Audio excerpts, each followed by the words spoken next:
बहुत समय पहले की बात है। एक गांव में किशन नाम का एक किसान रहता था। उसके 3 लड़के थे, रमेश, सुरेश और राजेश। इनमें से रमेश बड़ा ही ईमानदार और घर को साथ में लेकर चलने वाला था, लेकिन सुरेश और राजेश अपनी बीवियों के गुलाम थे और कामचोर भी थे। लेकिन इनमें सबसे चालाक राजेश की पत्नी थी, जो कभी साथ रहना नहीं चाहती थी। एक दिन रमेश और उसकी माँ एक साथ बैठे थे। रमेश अपनी माँ से बोलता है, आज पिताजी को गुजरे हुए 1 वर्ष हो गया। उनकी कृपा से हमारा घर आज भी एक साथ है। हाँ बेटा, वो तो गए और उनकी कृपा से पूरा परिवार आज भी साथ है। कई परिवार देखे मैंने, जैसे ही घर का मुखिया चला जाता है तो पूरा घर बिखर जाता है। तुम तीनों भाई ऐसे ही साथ रहना। जैसे तुम्हारे पिताजी चले गए, उसी की तरह किसी दिन मैं भी चली जाऊंगी। अरे माँ, ऐसा मत बोलो। हम सब साथ हैं और आपको हम कहीं नहीं जाने देंगे। इनमें से रमेश बड़ा ही ईमानदार और घर को साथ में लेकर चलने वाला था।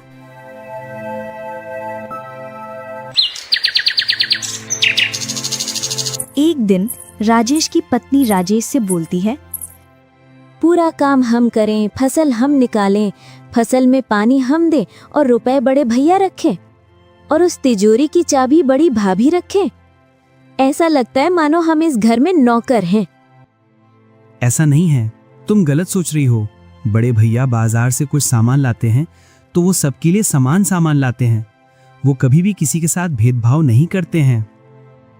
तुम्हें लगता है कभी उन्होंने तुम्हें फसल का हिसाब दिया? हाँ, ये बात तो तुम सही कह रही हो। उन्होंने आज तक हमें हिसाब नहीं बताया।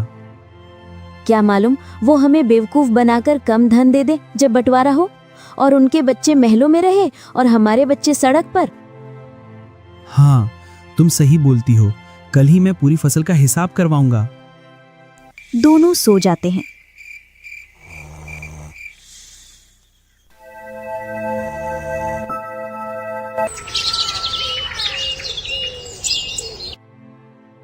जैसे ही सुबह होती है तो राजेश सबसे पहले सुरेश और उसकी पत्नी को बहला फुसला लेता है। घर का आंगन, तीनों भाई, तीनों भाइयों की पत्नियां और माँ। आज सभी लोग एक साथ? कहिए, क्या बात है? बोलो, क्यों चुपचाप खड़े हो? भैया, वो फसल का हिसाब कर लेते हैं। कैसा हिसाब? खुलकर बोलो। फसल कितने की निकली और कितना खर्च हो गया और तुम्हारे पास कितना धन बचा है। तुम्हें अपने बड़े भाई पर विश्वास नहीं जो तुम उससे हिसाब मांग रहे हो? अरे, ऐसा क्यों बोल रही हो? उनका अधिकार है हिसाब मांगने का। तुम दोनों को हिसाब के बारे में जानना भी चाहिए। कल तुम्हारे भी काम में आएगा। अरे सविता, मेरी डायरी निकाल लाना मेरे कमरे से, जिसमें हिसाब लिखा है। रमेश अपने दोनों भाइयों को पूरा हिसाब बता देता है। रात का समय, राजेश, सुरेश और उनकी पत्नियां एक साथ बैठकर बातें कर रहे थे। तभी राजेश की पत्नी बोलती है, अब हमने हिसाब तो ले लिया, लेकिन सारा धन तो उन्हीं के पास रखा है। अगर हमारा धन हमारे पास रहेगा तो हम अपने मन के मुताबिक सामान खरीद सकते हैं। हाँ, तुम्हारा कहना भी सही है। अभी हमारे पास कुछ भी नहीं है। अभी भी हम बड़े भैया भाभी पर निर्भर हैं। अगर हमारे पास धन होगा तो हम किसी पर निर्भर नहीं रहेंगे। ये संभव नहीं है और तुम लोग ये पालतू की बकवास छोड़ो और अपना काम करो। तुम्हारा क्या? कल जब सारा धन बड़े भैया रखकर बैठ जाएंगे तो तुम अपने हाथ पर हाथ रखकर बैठ जाना। ना तो तुम्हें हमारी फिक्र है और ना ही बच्चों की। कैसी बातें कर रही हो? बड़े भैया को खेती के बारे में जितनी जानकारी है उतनी हम दोनों को नहीं है।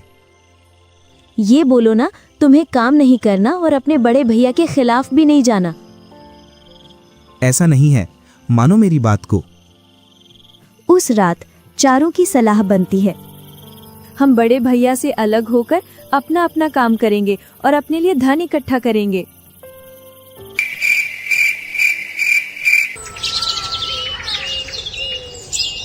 सुबह का समय, वही आंगन और सभी लोग एकत्रित।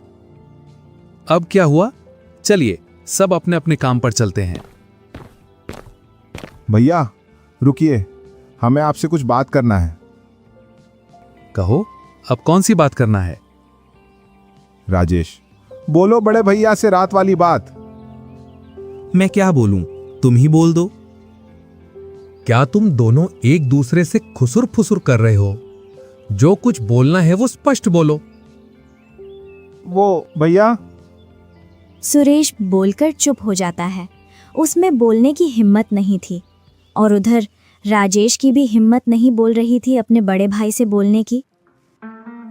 क्या तुम दोनों सिर झुकाकर खड़े हो? इतना सा नहीं बोल सकते हो? क्या बोलना चाहते हैं ये दोनों? तुम ही बता दो। बड़े भैया, अब हम अलग अलग रहना चाहते हैं, अब हम साथ नहीं रहना चाहते। क्यों? तुम लोगों को कोई दिक्कत या परेशानी है साथ रहने में? नहीं भैया। फिर क्यों अलग रहना चाहते हो? क्या नहीं? तुम घर में रहो तो तुम्हें मालूम चले कि हम कैसे घर में रह रहे हैं। हम अपने मनपसंद का कुछ भी नहीं ले सकते, और आप बोल रहे हो नहीं? ऐसा क्या हुआ?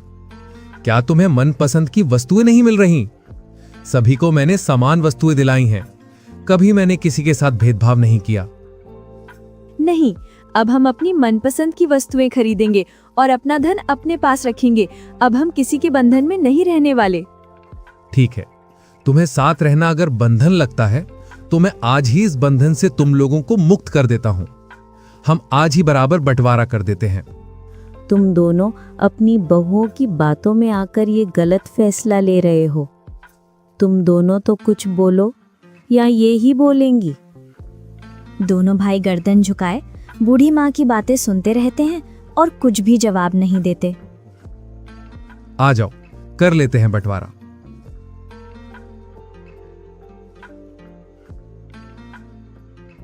रमेश तीनों भाइयों में बराबर धन बांट लेता है, और तीनों भाई एक एक घर रख लेते हैं और बराबर जमीन बांट लेते हैं।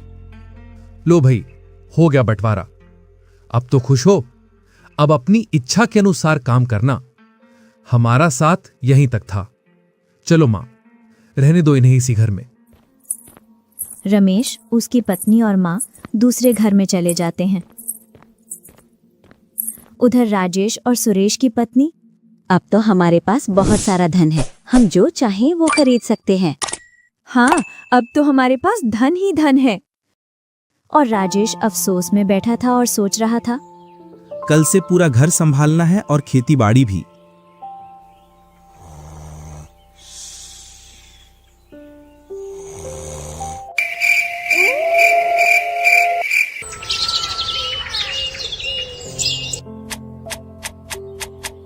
कुछ दिन बाद राजेश और सुरेश सब भूल जाते हैं और जो धन मिला था उस पर खूब मौज करते हैं। कभी राजेश की पत्नी नए नए हार लाती, तो कभी सुरेश की पत्नी नई नई साड़ियाँ। ऐसे ऐसे 6 महीने गुजर जाते हैं और चारों ने खेतों की तरफ मुड़कर भी नहीं देखा। इधर रमेश अपने खेतों पर पूरी निगरानी रखता है और उसकी फसल खूब लहरा रही थी। उधर राजेश और सुरेश के खेत खाली पड़े थे। रमेश अपनी माँ से बोलता है, दोनों को अपने भविष्य की कोई फिक्र नहीं है। जो धन मिला था उसको उड़ा रहे हैं। अभी तक खेतों की तरफ मुड़कर भी नहीं देखा। और कुछ दिनों बाद इन्होंने गांव वालों से कर्जा लेना शुरू कर दिया। नमस्कार मुखिया जी। बताओ कैसा आना हुआ? कुछ नहीं मुखिया जी, थोड़ा सा धन उधार चाहिए था, 3 महीने में लौटा देंगे। देखो भैये, बिना कागज के मैं किसी को धन नहीं देता। आपको अपनी जमीन के कागज देने पड़ेंगे, तभी मैं आपको उधारी पर धन दे पाऊंगा। मुखिया को वे अपनी जमीन के कागज देकर धन ले आते हैं और फिर से वही हाल। कर्जे की कोई फिक्र नहीं, मस्त खाना, बढ़िया से बढ़िया रहना और खूब घूमना, और चारों के बड़े शौक। इसी शौक में वे अपनी सारी जमीन और घर गिरवी रख चुके थे और जहां भी संभव हो वहां से कर्जा ले चुके थे। मैं क्या बोल रहा था, हमने खूब शौक पूरे कर लिए अपने, और हमने लगभग पूरे गांव से कर्जा ले लिया। अब भी समय है, अब हम कुछ काम कर लें जिससे कुछ फसल निकल आएगी। और अपने खर्चे के लिए कुछ फसल बेचकर धन मिल जाएगा। अरे भाई, काम तो नौकर लोग करते हैं, हम तो जमींदार हैं, हम तो राज करेंगे, राज। इतने में ही मुखिया आ जाता है। और भैये राजेश, अब तो हमारी उधारी का धन लौटा दो। अभी तो नहीं है मुखिया जी, अगली फसल पर लौटा देंगे। ना भैये, मुझे तो मेरा धन आज ही चाहिए, वो भी ब्याज समेत। बहुत हो गया तुम लोगों का अगली फसल अगली फसल। 3 महीने की बात थी, आज पूरा 1 वर्ष हो गया। अगर आज शाम तक मेरा धन मुझे नहीं मिला तो कल ये घर खाली कर देना। और हाँ, कल से तुम्हारी जमीन भी मैं ही जोतूंगा। तुम्हारे पास केवल आज शाम तक समय है भैये। इतना कहकर मुखिया वहां से चला जाता है। रमेश को इस बात का पता चल जाता है। कहाँ जा रहा है इतनी भारी दोपहर में इतना सारा धन लेकर? मैं मुखिया के घर जा रहा हूं, अपने घर और जमीन के कागज लेने के लिए। क्यों, उन नलायकों के लिए लूट रहा है? नहीं मां, मैं इतना मूर्ख नहीं हूं कि उनके लिए धन लुटाऊं, लेकिन उनको सबक सिखाना भी जरूरी है, जिससे वे अपने काम के प्रति वफादार बने। दोपहर का समय, गांव की पंचायत, जिसमें मुखिया, गांव का जमींदार और रमेश, राजेश और सुरेश तीनों भाई और कुछ गांव वाले। देखो पंचगणों, मुखिया से जितना भी कर्जा मेरे भाइयों ने लिया था, वो मैं पाई पाई चुकाने के लिए तैयार हूं, पर मेरी एक शर्त है। कैसी शर्त भैये? ये जमीन और घर मेरे रहेंगे, ना कि मेरे भाइयों के। तुम्हारी शर्त सही है। ये लोग मक्कारी में धन लौटाएं और जिससे कर्जा लिया उसको लौटाया नहीं, तो जमीन तो इनके हाथों से जाएगी। आज तुम मुखिया को धन नहीं देते और कोई देता तो उसकी जमीन हो जाती। हम सभी गांव वासियों को ये शर्त मंजूर है। हाँ, लेकिन फिर भी मैं इन्हें एक और मौका देना चाहूंगा। अगर ये चाहें तो जमीन पर फसल उगा सकते हैं, वो भी आधे में। अगर इनको मंजूर हो तो इनसे पूछ लो। और अगर इन्होंने सही से खेतों में काम नहीं किया तो इन्हें फसल आने के बाद मेरे खेत छोड़ने होंगे, और फिर मैं अपने खेतों के लिए दूसरे मजदूर रखूंगा। बताओ भैये, तुम दोनों को मंजूर है? हाँ। अब तो अपनी बीवियों की गुलामी नहीं करोगे। तुम अगर अपनी बीवियों की बातों में नहीं आते तो तुम्हें ये दिन देखना नहीं पड़ता। दोनों उस पंचायत में सिर झुकाए खड़ी रहते हैं।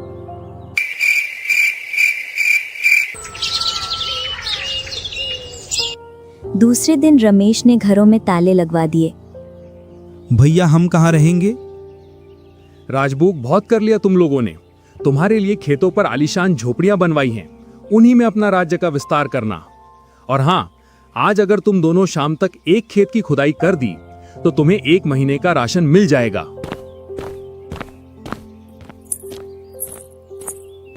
चारों खेतों में पहुंच जाते हैं।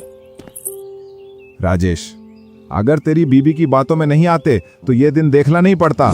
पहले बहुत सुखी थे, किसी की कमी नहीं थी, लेकिन नहीं, महारानियों को धन चाहिए था। जब तक धन रहा तब तक खूब मजे किए, अब सड़क पर आ गए।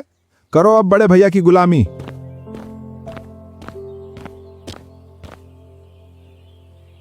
नहीं चाहिए मुझे, ऐसे दोपहर में मुझसे काम नहीं होता। महारानी, अब राज सिंहासन छिन चुका है, अब हम गुलाम हैं और शाम तक ये खेत तैयार करके देना है, नहीं तो खाने के लिए अनाज नहीं मिलेगा। वो देख तेरी देवरानी, उसका सारा मेकअप उतर गया, वो भी तो काम कर रही है। चल इधर और काम कर।